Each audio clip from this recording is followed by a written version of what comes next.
Hey everybody, it's low carb and keto nutrition specialist Amy Berger, bringing you, as always, you know it, you love it, I hope you love it, keto without the crazy.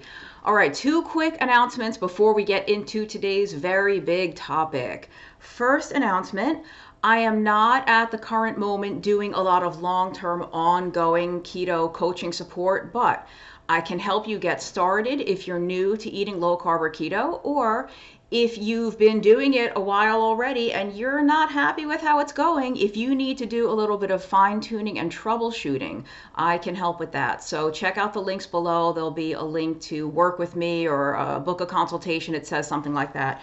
So you can find out about that. Second thing, I am doing a little experiment. I have decided to make my YouTube videos ad-free for a while to see how it goes. And if you value that, if you like the information that you find at my channel, if you find it valuable, if you like the fact that you don't have to deal with trying to skip past the ads, if you have an extra couple of bucks that you could send my way in exchange for that convenience, please consider supporting me on Patreon, patreon.com/2itnutrition. You can look again, that'll be in the links below. And there are perks depending on the level at which you are able to support. There are certain benefits that you get above and beyond just saying, hey, Amy, thanks for putting no ads on your videos. All right, moving along because we have a lot to talk about. I made notes. That's the good news. The bad news is they're out of order. I just wrote down things in whichever order they came to my brain. So I may have to stop every now and then to reorient. But let's talk about high protein diets. What does it even mean when we talk about a high protein diet or a high protein intake? Boy, oh boy, do I have a lot to say about this. Now, the first thing I'll say is if you haven't already watched the video I did recently on women and protein on keto, I think it was called something like Keto Women Eat More Protein or something, whatever it was called.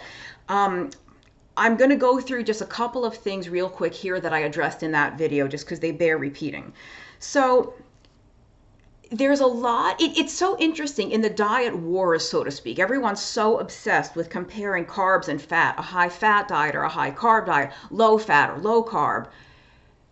There's not a whole lot of emphasis on protein, which is kind of interesting because when you start looking at what protein does metabolically and look at some of the protein scientific literature, it's pretty fascinating. So, and protein does a whole lot that carbs and fat don't. And so it's time to put a little bit of spotlight on protein. Now, keto, so I mentioned in that video with women and protein that stepping out of the keto bubble for a little bit, most people in general have been cautioned away from eating a high protein diet for a couple of reasons. And every time I say high protein, I may or may not do the air quotes, but you'll hear it in my voice, a high protein diet. Just imagine me doing the air quotes because that's kind of what this whole video is. What do we mean by high protein? How do we even define that? But we're cautioned against eating a lot of protein because supposedly a high protein intake is bad for your kidneys and it's bad for the bones. Neither of these is true. In fact, they almost couldn't be further from the truth. I will put links down below. There's going to be a ton of links for this little video here. If you want to learn more about why it's a myth that eating a lot of protein is bad for your bones or that it's bad for your kidneys, read the blog post I'll link to below. Long before I ever started making videos, I was a blogger. I still consider myself a blogger. I just don't write as often because it takes a lot longer to write a blog post than it does to make a video. And I'm kind of famous, or rather infamous, for making very, very long blog posts, which is why it takes so long to write them. But I think that they are chock full of helpful information. And there's also links to all the scientific research. So when I say, no, protein isn't bad for your bones, no, it isn't bad for your kidneys, you don't have to trust me. You don't have to take my word for it. You can go directly to the medical literature and read it for yourself if you are so inclined. So, no, we don't have to be afraid of protein for the kidneys and the bones. Moving on, that's the general public. What about those of us specifically on ketogenic or low carb diets? We tend to be cautioned away from protein because we've heard out there in the interwebs, that crazy, dark, scary, dirty place known as the keto interwebs, that too much protein kicks you out of ketosis or turns into sugar, and or worse, the worst nails on a chalkboard phrase, spikes insulin. I want to banish the S word. I want to banish the S word with regard to protein doing anything in the body. It doesn't spike any. I could almost entertain using the S word with regard to blood sugar, like glucose. You could kind of spike insulin. Oh! Anyway, these things, there are biochemical pathways by which amino acids that make up protein can be converted into glucose. That is something. And if you eat a lot of protein in a sitting, your ketone level probably will decrease. That is a thing. So those things, those pathways and mechanisms do exist in the human body. But if you are doing a low carb or ketogenic diet primarily for the purpose of losing body fat or just overall metabolic health, overall wellness, feeling good, having energy, these are not things you need to spend 2 seconds worrying about at all. You don't need to be losing sleep over any of this. You don't need to be worrying about mTOR. If you've never heard of mTOR, then just keep on pretending you've never heard of it. It never came out of my mouth. And if you have heard of mTOR, you can also forget about it. Just, these are non-issues unless if you happen to be living with a very severe medical situation or disease that you need to manage the actual state of ketosis all the time. But I don't want to go too far on a tangent because this video is already going to be really long. My point is, even on a ketogenic diet, we really, really do not need to fear protein with regard to it, again, turning into sugar or kicking us out of ketosis. It just doesn't. Those things don't happen just because you eat a giant load of protein. And even if they do, is it something we need to be concerned about? Probably not. And I'll link also in that video that I did with women and protein on keto. I mentioned a video, I'll link below, from Ben Bickman, who is like one of my favorite people in this space right now, because he's one of the few remaining who's always respectful and level-headed and can have a conversation with just about anybody about this and really sticks to the science and is very clear when he's speculating and when he's kind of making an educated guess versus when he's like, here's what the study showed, here's what the data show. Anyway, Dr. Bickman did the most fabulous video on the different effect of higher protein intake on a low-carb ketogenic diet compared to higher protein intake on a higher carb diet, like in some, and they're very different. You will watch that video and you will never ever be afraid of eating more protein on a low-carb diet. So, and I think that he gave that talk at Low Carb Denver a couple of years ago, so that's where that video comes from, but there'll be a link below. So it's interesting, with regard to what is a high protein intake. You'll hear people talk about keto and they'll tell somebody about it, like, I'm eating lots of meat and vegetables. Oh, so you're doing the Atkins diet? Oh, no, I'm not doing the Atkins diet. I'm doing keto. Atkins was a high protein diet. Keto is high fat. Keto is not a high protein diet. We denigrate that as if there's something wrong with a high protein diet. Now, first of all, just to backtrack a second, the Atkins diet, anybody who is having any modicum of success on the modern rebirth of a low-carb or ketogenic diet owes Robert Atkins a huge debt of gratitude. That man was so brilliant and so far ahead of his time, I cannot tell you. Link below. I did a video celebrating Dr. Atkins and the Atkins diet because I reread Dr. Atkins' New Diet Revolution a few months ago, and it blew my mind how much was in there that I missed the first time around, like 20 years ago when I read it the first time, because how much has my knowledge expanded since the first time I read it, that I was able to absorb so much more of what he was writing about. Anyway, the point is, when people are like, oh, I'm not doing Atkins, that's high protein. we say that as if that's a bad thing, as if there's something wrong with the fact that you might, God forbid, be on a higher protein diet. So what do we even mean by high protein? Now, full disclosure here. So when we talk about a high anything, it's only high in relation to something else, right? A high protein intake can only be high in relation to something that's lower or that's not high, right? So these adjectives are relative.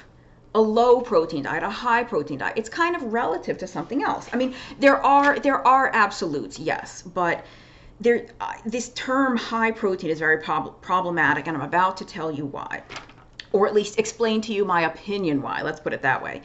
Like I said, full disclosure, I have not looked really for the research as to what is the average protein intake in the US, for example, or in the developed world, for lack of a better, the industrialized world. What is the average protein intake? And I don't mean grams, I'm talking percentage. As a percentage of total calorie intake, where does protein fall?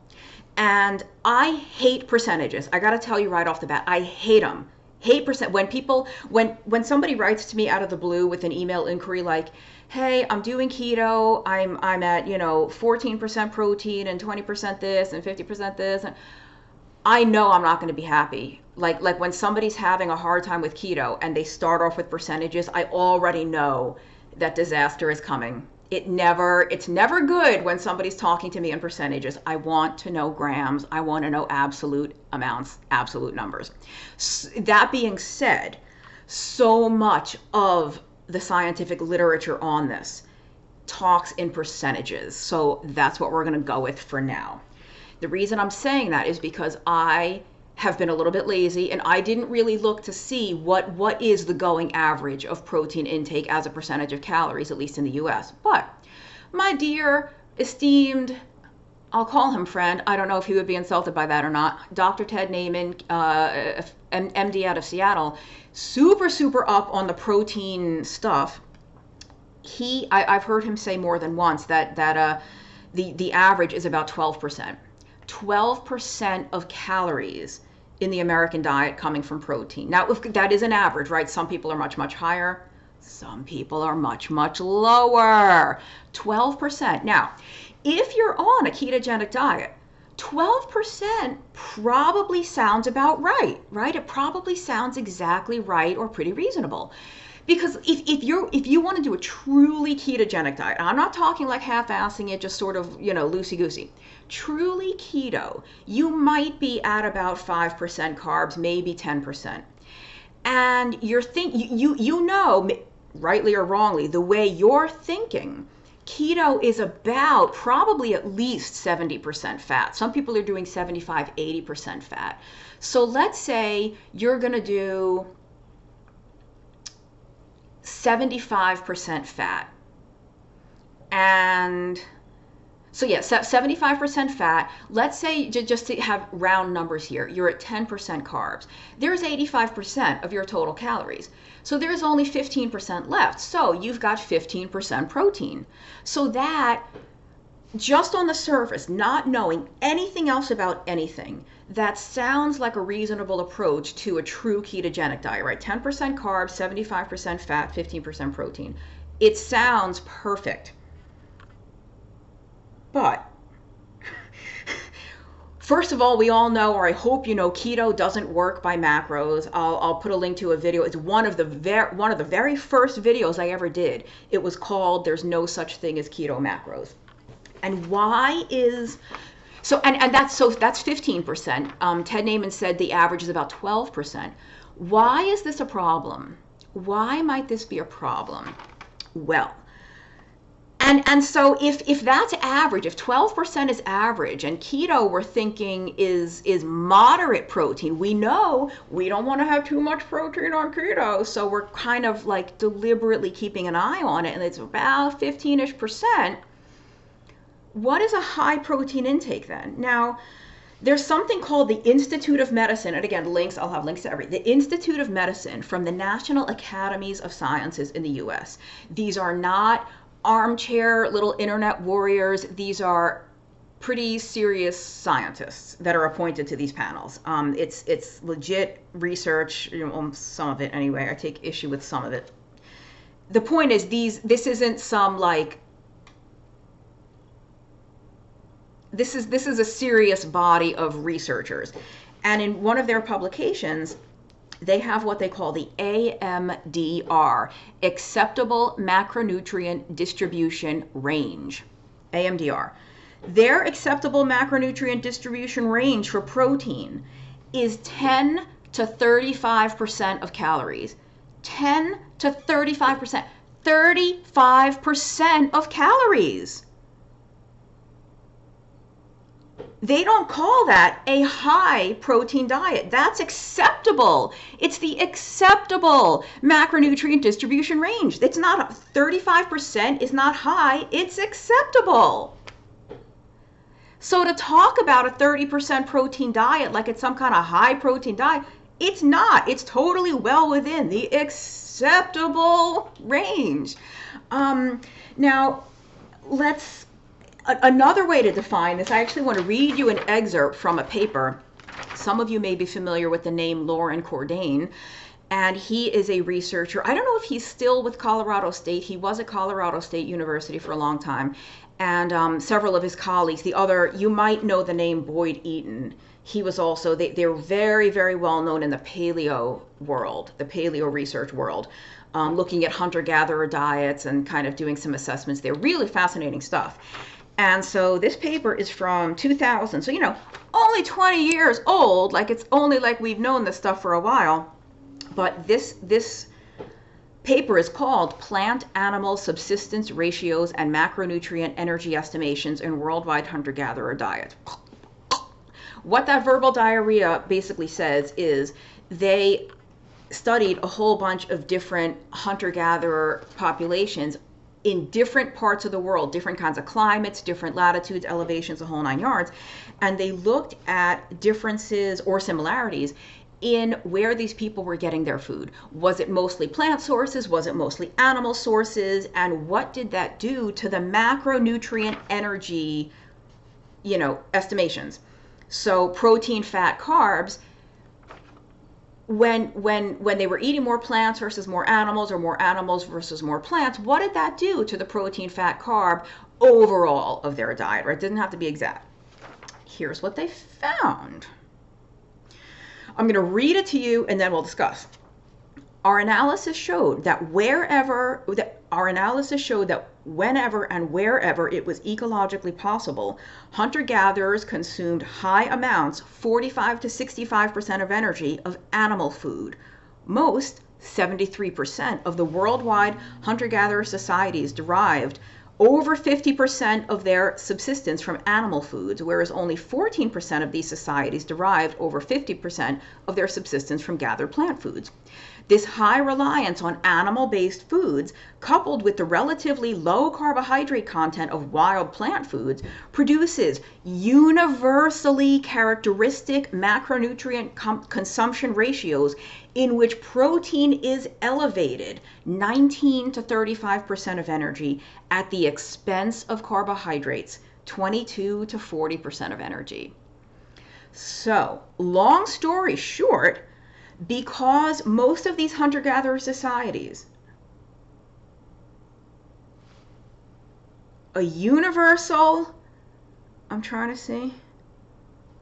universally characteristic macronutrient consumption ratios in which protein was elevated at the expense of carbohydrate, because most of these societies were getting the majority of their energy, of their calories from animal foods, they were getting relatively much more protein and less carbohydrate. Now, none of them were, I haven't dug into this paper in years. I can't say none of them were on the carnivore diet. They were eating plants, but they were eating wild, gathered, uncultivated plants. So much, much lower in digestible carbohydrate, much higher in fiber, and just a lot more animal food, so a lot more protein and fat, and just a lot less carbohydrate. And so 19 to 35% of energy. So, and the hunter-gatherers, right? There's this like misconception that it's nasty, brutish, and short, right? That the hunter-gatherer, the lives of our hominid ancestors, nasty, brutish, and short. I think that comes from a book title or a paper or something that was very famous. That these people died young, right? The average lifespan was like 30 or something. They all just keeled over. Except that doesn't take into account, I mean, that's the average lifespan, because the average includes all the women that died in childbirth before they had modern hospitals, all the people that died from infections when they tripped on a rock and fell and cut their knee open and died from sepsis because we didn't have antibiotics, we didn't have alcohol rubbing swabs, you know? So, you know, all these infectious disease people, you know, these ancestors that got mauled by wild animals, they all got factored in, which is why that lifespan seems so short. If you didn't die of any wild, crazy, infectious thing, and you didn't die in childbirth, you had a nice, long, healthy life. All of these, again, nice, long, healthy, long-lived, robust people free of the chronic degenerative diseases. We call them the diseases of civilization, the diseases of modernity. And they were eating between 19 and 35% of their calories from protein. So is a 15% of calories from protein, like we're thinking of on a traditional sort of keto diet, or the abysmal 12%. So when we start talking about 20% of calories from protein, 25%, 30%, God help us, is that really a high protein diet, or is that actually totally evolutionarily normal? Is that well within the norm for human physiology? Does it only seem high in comparison to the abysmally low protein we've all been accustomed to? Right, what did I say? It's only high in relation to something else. 20% only seems high if you've come to think that 12% is normal. But what if 12% is actually grossly, grossly low? And then even 20% isn't even that great. Maybe more like 25, 30%, and you're starting to hit the mark. Because let's move on to something else that I kind of talked about this a little bit in that video with the women and protein on keto. We've said the conventional recommendation for protein intake for people is 0.8 grams per kilogram of your body weight per day. And I'm going to parse this math out for you because it's so annoying. The first thing to know right off the bat, and it kind of scares me how many people I come across who don't know this distinction. So here I'm telling you right now. When they talk about 0.8 grams per kilogram, or if a nutritionist or dietitian or some tells you, I want you to eat 1 gram of protein per this or per that, we are talking about grams of protein. That's not the same as grams of food on a food scale. It's not the same as the food by weight. So 100 grams of protein is not the same as 100 grams of food on a food scale. And one quick example, so a rough, very rough ballpark estimate of protein is a protein-dense food like a chicken breast, for example. An ounce of that food, which is about 30 grams by weight, provides about 7 grams of protein. So like about 100 grams, whatever the math is, you know what I mean? Don't ask me to do math in my head. That's the last thing you want Amy Berger to do. The point is, like an egg also that weighs, 40 or 50 grams, it only gives you an average large egg gives you between 6 and 8 grams of protein, but it weighs a lot more than 6 or 8 grams on a food scale. So now that we've cleared that, grams of protein, not the same as grams of food on a scale. The conventional recommendation for protein was 0.8 grams per kilogram of your body weight. So should I even bother doing any math? No. And no, I won't. I won't put you through that torture. And some people or places, authorities, recommendations, whatever, will even say 0.8 grams per kilogram of your lean body mass, not even of your total body weight. Now you got to start figuring out your lean body mass versus the fat. What? Are you kidding me? And here is the critical point to know about any of that. That 0.8 grams per kilogram is the minimum. It's the bare minimum to have you not waste away.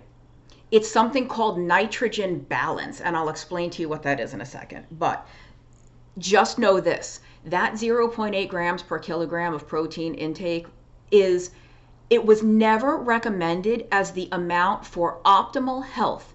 It was not recommended as the amount that people would thrive on. It was recommended as the amount that they would need to not waste away.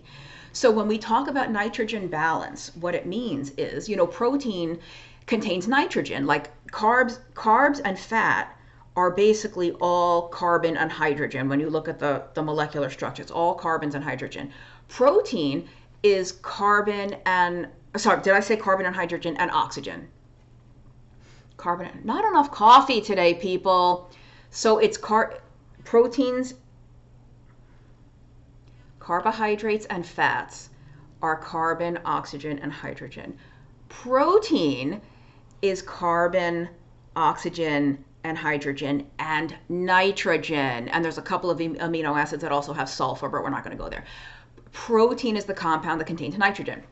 Now, we are constantly breaking down and renewing protein. It's called protein turnover. We're breaking down old stuff and making new stuff all the time. This is why you can fast for a week and you don't die, because you're just recycling. You're constantly just shuffling stuff around.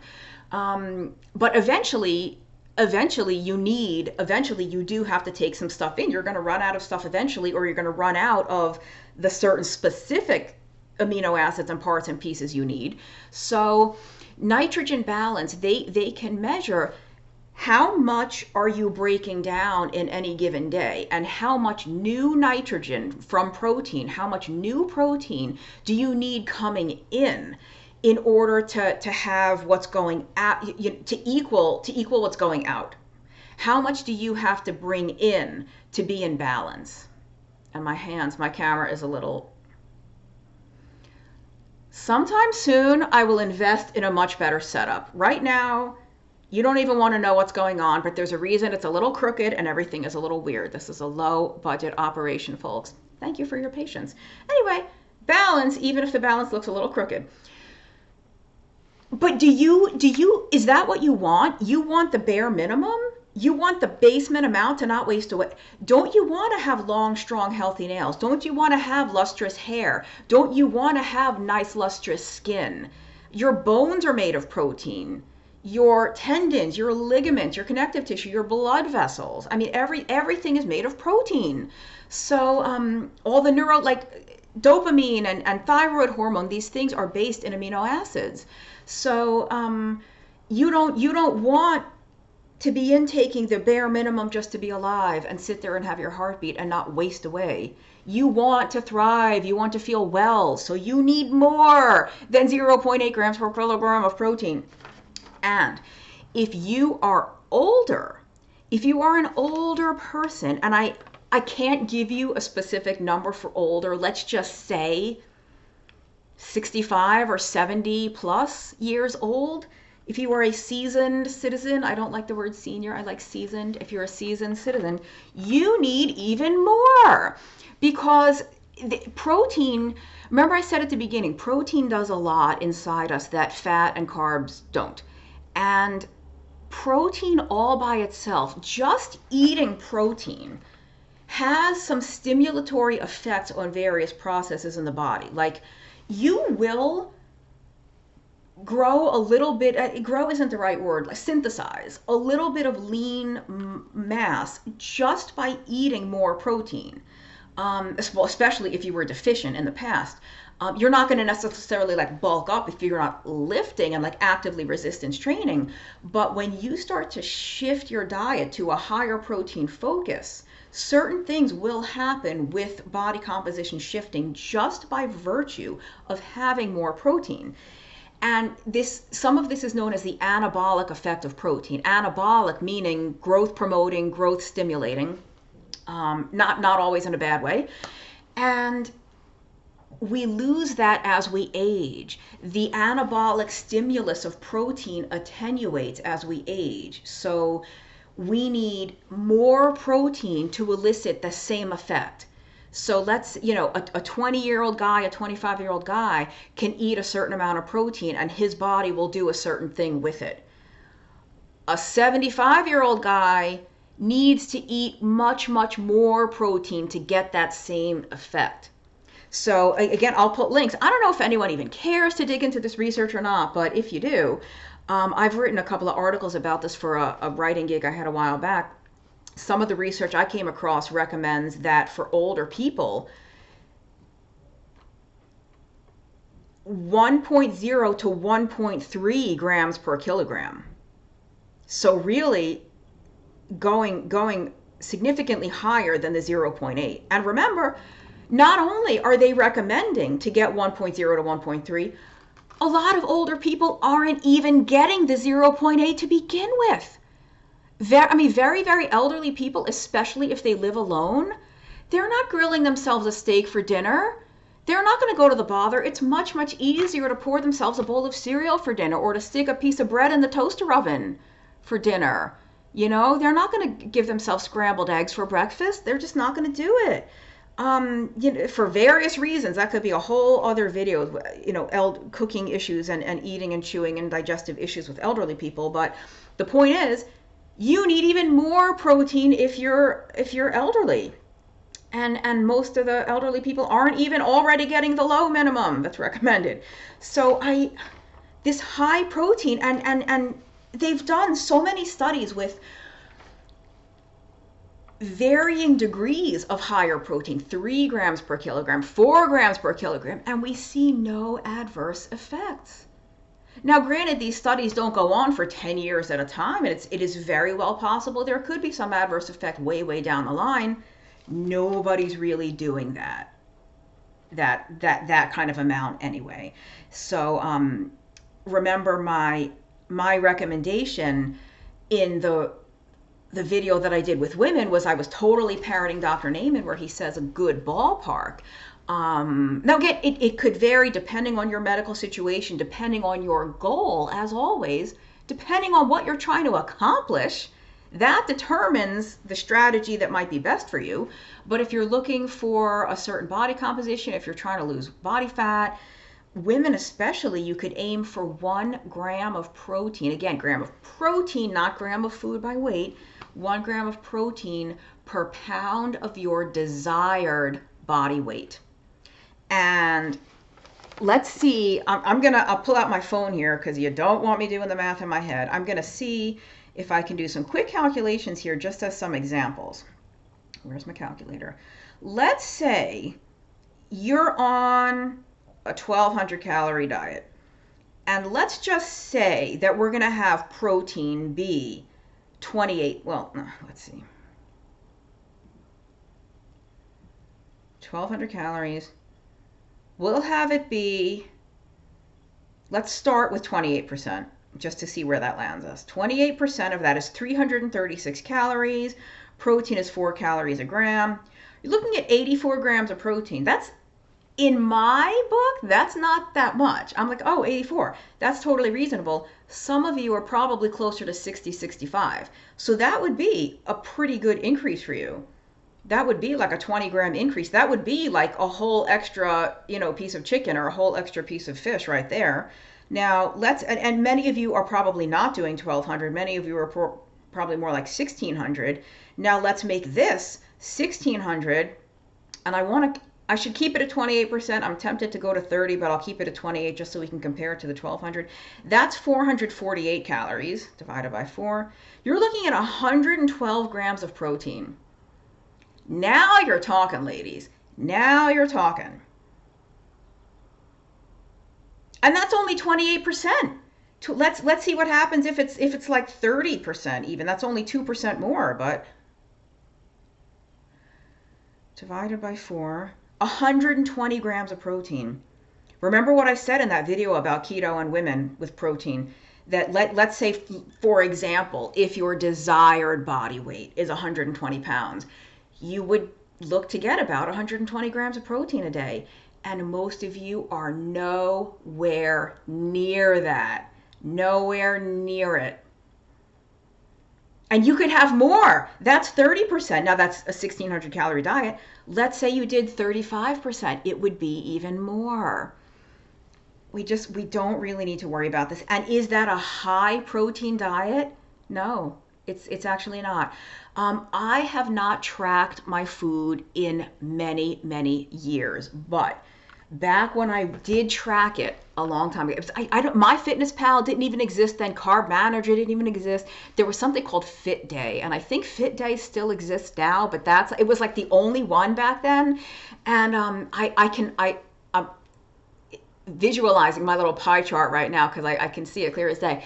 Very often, my fat percentage was in the 60s. It was maybe 60 something percent fat, and protein was well into the 20s, maybe low 30s, and so carbs would be very, very low.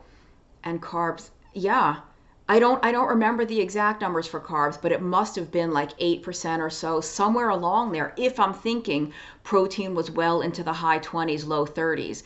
And fat, I was not on a ketogenic diet. I was on a low carb diet.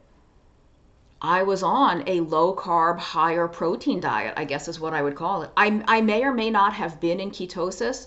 My carb intake being that low, I probably was, but maybe I wasn't because of that protein intake. But guess what? Even if I wasn't, even if that protein intake, that level of protein intake was keeping my ketones a little bit lower, I was in the best shape of my life at that time. That's specific. It's why I'm specifically remembering that time and what my macros were, because I remember being in demon shape. Now I was doing a lot of lifting at the time. I don't like lifting, and I've kind of gotten away from it for a while. But I was doing that regularly. I was in the best shape of my life, and I was not pouring fat on everything. I was not limiting protein in any way whatsoever. So yeah, just stop being afraid of protein. And we don't even necessarily have to even use this phrase high protein diet. What is a high protein diet? Nothing is high except in relation to something else. And I was actually speaking to a doctor from India who is keto and low carb friendly, and she's an athlete, and we were talking about this issue a while back, and this came up, and I said, it's not high protein. This is a normal protein diet. It only seems high protein because we're so used to eating what's such a low protein diet. So just don't even worry about the protein anymore. And don't even, if you still have lingering fears about like, oh, high protein, just really, truly remember the main point of this video that I'm taking nearly 40 minutes to say is just, none of this is high protein. It only feels high because what you and I and all of us are so accustomed to is actually too low. It's actually too low. And it's not that it's too low, right? It's not that any of us is dying from protein malnutrition. I mean, there is actually a disease that's diagnosable, that is where you have enough calories, but you don't have enough protein, and you will have problems. None of us has that in the developed world. But I see a lack of vitality, right? I don't see like, and I mean, I'm not a doctor, I don't diagnose anything anyway, but I don't see like legit medical problems arising from not enough protein, but I see that lack of vitality, that lack of essence. I see that sort of ho-humness in the women. You don't know how many female clients I've had, and I do work with men. The reason women come up so often in these protein videos is because it tends to be the women that shy away from the protein more so than men. How many female clients I've had who find that their nails are finally starting to grow long and strong after they like double their protein intake. Same thing with hair, the skin. The sugar cravings lessen. They might not disappear. They're less hungry because finally they're eating. They're eating food. You know, they're eating food that sits there that has to be digested. It's not just a big ball of butter going down there or a big thing of coconut oil. It's like a chunk of steak or a chunk of lamb or pork or venison or whatever. So good things happen when you eat more protein. Now, if you're already eating enough protein, great, keep it up. If you're not, if you've been deliberately restricting because you're afraid of it for some reason, come back to this video as often as you need to. Watch the one about the women and protein. Even if you're a guy, you might still glean a lot of helpful information from there. Read the links I have below. I'm going to scroll real quick through this to make sure that I didn't miss anything critical that I want to say. No, percentages.